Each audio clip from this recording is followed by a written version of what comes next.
तो सिनेमा में अक्सर देखा गया है कि एक डायरेक्टर को अगर किसी एक्टर का काम पसंद आ जाता है तो वो फ्रीक्वेंटली कोलैबोरेट करने लगते हैं। ऐसा सिर्फ मेन लीड्स को लेकर ही नहीं बल्कि इंपॉर्टेंट कैरेक्टर्स को लेकर भी होता है। और आज हम कुछ ऐसे ही एक्टर डायरेक्टर डुओस के बारे में बात करने वाले हैं जो बॉलीवुड यानी हिंदी सिनेमा में काफी आइकॉनिक माने जाते हैं। तो बिना किसी देरी के चलिए शुरू करते हैं।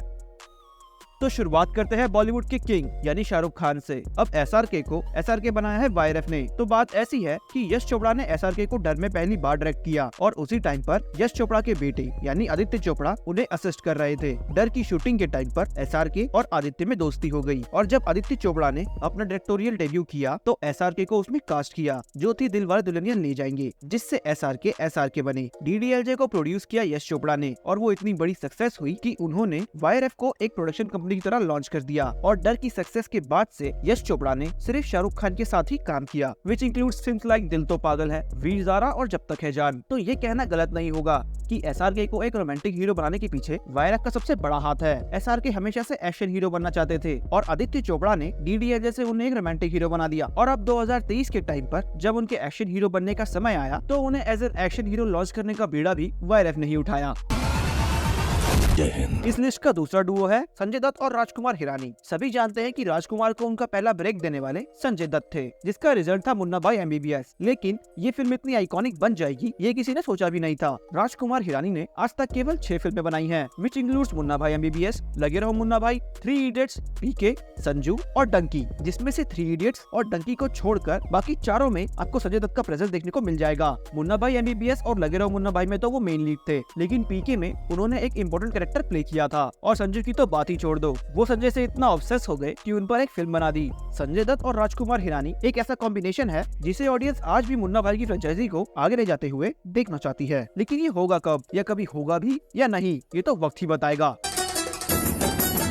इस लिस्ट के हमारे तीसरे एक्टर डायरेक्टर डुओ है कार्तिक आर्यन और लव रंजन। अब अगर रिसेंट टाइम्स में मैं कोई एक्टर डायरेक्टर का डुओ वापस स्क्रीन पर देना चाहूंगा तो वो ये है। अब लव रंजन ने आज तक केवल 5 ही फिल्में बनाई हैं, जो है प्यार का पंचनामा 2, आकाशवाणी, सोनू के टिट्टू की स्वीटी और तू झूठी में मक्कार। जिसमें से पहली 5 फिल्मों में कार्तिक आर्यन मेन लीड में है और तू झूठी में मक्कार में आपको वो कैमियो करते नजर आ जाएंगे। मेरे हिसाब से कार्तिक आर्यन को लव रंजन की तरह कोई और प्रेजेंट कर ही नहीं सकता और मैं इन दोनों को एक योद्धा जैसी out and out action thriller में देखना चाहूंगा, जिसका रिव्यू आप मेरे चैनल पर देख सकते हैं। प्रॉब्लम यह है कि वो लड़की है, और क्या प्रॉब्लम है? मोस्टली लोगों को लगता है कि रोहित शेट्टी ने हिंदी सिनेमा में अपना डेब्यू गोलमाल से किया था और रोहित शेट्टी सिर्फ कॉमेडी और मसाला फिल्म ही बनाते हैं। लेकिन ये बहुत कम लोग जानते हैं कि रोहित की पहली फिल्म गोलमाल नहीं बल्कि जमीन थी, जो एक एक्शन थ्रिलर फिल्म थी और ये रोहित शेट्टी के करियर की इकलौती एक्शन थ्रिलर फिल्म है। तब से लेकर आज तक उन्होंने 15 फिल्में बनाई हैं, जिनमें से 10 फिल्मों में अजय देवगन मेन लीड है, जिसमें जमीन, संडे, ऑल द बेस्ट, बोल बच्चन, गोलमाल की 4 फिल्में और सिंघम की 2 फिल्में आती हैं। और इसके अलावा अजय उनकी फिल्म में सिम्बा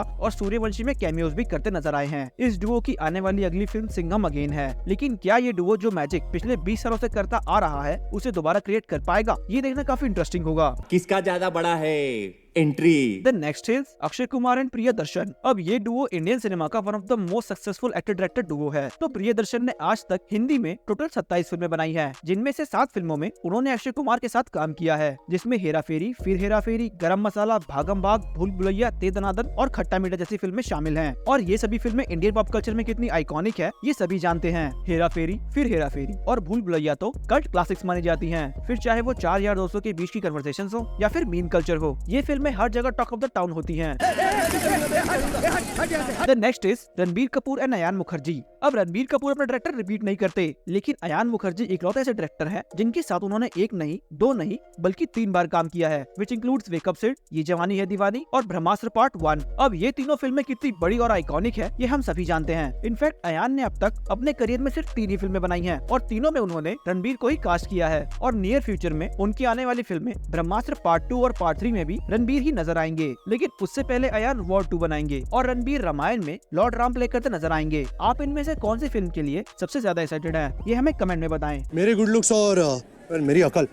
अगला आइकॉनिक डुओ है रणवीर सिंह एंड संजय लीला बंसाली। रणवीर सिंह को आज के टाइम पर हिंदी सिनेमा का अगला सुपरस्टार कहा जाने लगा है, लेकिन उसके करियर को इंस्टेंट ग्रोथ और बूस्ट करने वाले हैं संजय लीला बंसाली। इनकी कोलैबोरेशन की शुरुआत रामलीला से हुई थी और उसके बाद बंसाली ने अपने ड्रीम प्रोजेक्ट को रिवाइव किया, जो थी बाजीराव मस्तानी, जिसमें वो सबसे पहले सलमान खान और करीना कपूर को कास्ट करना चाहते थे और सलमान की डेट्स के लिए बंसाली ने 20 सालों तक उनका वेट भी किया। लेकिन रणवीर के साथ रामलीला में काम करने के बाद उन्होंने बाजीराव मस्तानी में तो रणवीर को कास्ट किया ही, लेकिन उसके बाद बंसाली ने रणवीर को उनके करियर का सबसे आइकॉनिक और डिफिकल्ट कैरेक्टर अलाउद्दीन खिलजी दिया। ये सभी कैरेक्टर्स रणवीर के करियर की हाईलाइट हैं। और अब अगर इन दोनों के अपकमिंग प्रोजेक्ट्स की बात करें तो रणवीर सिंह इस साल सिंघम अगेन में नजर आएंगे और फ्यूचर में उनके 2 प्रोजेक्ट्स डॉन 3 और शक्तिमान ऑलरेडी लाइंड अप हैं। तो वहीं दूसरी ओर संजय लीला बंसाली नेटफ्लिक्स पर हीरा मंडी नाम के एक वेब शो से अपना OTT डेब्यू करने जा रहे हैं। इनकी next film love and war होने वाली है, जिसमें रणबीर कपूर, आलिया भट्ट और विकी कौशल नजर आएंगे। अब बात करते हैं one of my favourite Duos के बारे में, ऋतिक रोशन एंड सिद्धार्थ आनंद। अब सिद्धार्थ आनंद पहले लव स्टोरीज बनाया करते थे, लेकिन जब से YRF ने उन्हें बैंग बैंग बनाने के लिए चूज किया है, तब से ये लव स्टोरीज को छोड़कर एक्शन फिल्म्स बनाना शुरू कर चुके हैं। अब तक ये दोनों 3 बार एक साथ काम कर चुके हैं, which includes bang bang, war और फाइटर। और भाई ये तीनों फिल्मों में सिद्धार्थ ने ऋतिक को जिस तरह से प्रेजेंट किया है ना, आई डोंट थिंक कि किसी दूसरे डायरेक्टर ने ऐसा कभी किया होगा। जहाँ बाकी के डायरेक्टर्स अपने हीरोज की एंट्री को एज ग्रैंड एज पॉसिबल दिखाना चाहते हैं, तो वही सिद्धार्थ ने तीनों ही फिल्मों में ऋतिक की एंट्री वॉक से कराई है और सिद्धार्थ इसे हमेशा जितना सटल या ग्राउंडेड हो सके रखते हैं और उसी से पूरा माहौल बन जाता है। फ्यूचर में ये वाला डुओ क्या करता है, मैं ये देखने के लिए वेट नहीं कर सकता। अब अगर इनके फ्यूचर प्रोजेक्ट्स की बात करें तो जहाँ सिद्धार्थ आनंद अब कुछ समय के लिए अपनी प्रोडक्शन कंपनी को एस्टेब्लिश करने में समय लगाएंगे, तो वहीं ऋतिक की नेक्स्ट फिल्म वॉर 2 होने वाली है। The next duo is Salman Khan and Ali Abbas Zafar. अब ऐसा हो सकता है कि आपने अली अब्बास जफर का नाम ना सुना हो, लेकिन उन्होंने सलमान खान के साथ टोटल 3 बार काम किया है, विच इज टाइगर जिंदा है, सुल्तान और भारत। और तीनों ही बार उन्होंने सलमान को ब्रिलियंटली प्रेजेंट किया है। वैसे तो सलमान के साथ कबीर खान और संजय लीला बंसाली ने भी 2 बार कोलैबोरेट किया है, लेकिन मैं सबसे ज्यादा अली अब्बास जफर और सलमान खान को दोबारा काम करते हुए देखना चाहता हूँ, क्योंकि मेरे हिसाब से सलमान खान एक एक्शन हीरो है और उन्हें एक परफेक्ट एक्शन हीरो की तरह सिर्फ अली अब्बास जफर ही प्रेजेंट कर सकते हैं। और अब अगर दोनों के अपकमिंग प्रोजेक्ट्स की बात करें तो फिलहाल सलमान खान AR मुर्गदास के साथ काम करने वाले हैं, जो अगेन मेरे फेवरेट डायरेक्टर्स में से एक हैं। और अली अब्बास जफर अपनी अगली फिल्म बड़े मियां छोटे मियां को रिलीज करने के लिए तैयार है। Now comes the last but not the least, SRK and Karan Johar. अब इस कहानी को मैं DDLJ से कंटिन्यू करना चाहूंगा, जिसमें करण जौहर असिस्टेंट डायरेक्टर थे। वहीं पर उनकी दोस्ती शाहरुख से हुई और उन्हीं को सोचकर करण ने कुछ कुछ होता है की स्टोरी लिखी। अगर करण जौहर के करियर की बात की जाए तो उन्होंने आज तक टोटल 7 फिल्में बनाई हैं और उनकी सारी ही फिल्में ट्रेंडसेटर और आइकॉनिक मानी जाती हैं। तुम्हें क्या लगा ये सिर्फ रियलिटी शोज में जज और होस्टिंग करना जानता है? इस बंदे में टैलेंट है। तो उन 7 फिल्मों में से 6 फिल्मों में शाहरुख खान किसी न किसी वे में प्रेजेंट है, जिनमें से 4 कुछ कुछ होता है, कभी खुशी कभी गम, कभी अलविदा ना कहना और माय नेम इज खान है, जिसमें SRK मेन लीड में है। और बाकी की 2 में से एक है ए दिल ए मुश्किल, जिसमें शाहरुख का कैमियो है। तो करण की लेटेस्ट फिल्म रॉकी और रानी की प्रेम कहानी उनकी पहली फिल्म है जिसमें शाहरुख खान किसी भी तरह से इन्वॉल्व नहीं है। तो इस हिसाब से ये कहना गलत नहीं होगा कि करण जौहर शाहरुख खान के बिना कोई फिल्म डायरेक्ट नहीं करता। एंड रॉकी और रानी की प्रेम कहानी was an exception. The day that changed everything. तो ये वीडियो यहीं तक थी दोस्तों। अगर आपको वीडियो पसंद आए तो इसे लाइक करो, चैनल को विजिट करो और बाकी की वीडियोस देखो। मतलब पहले अच्छे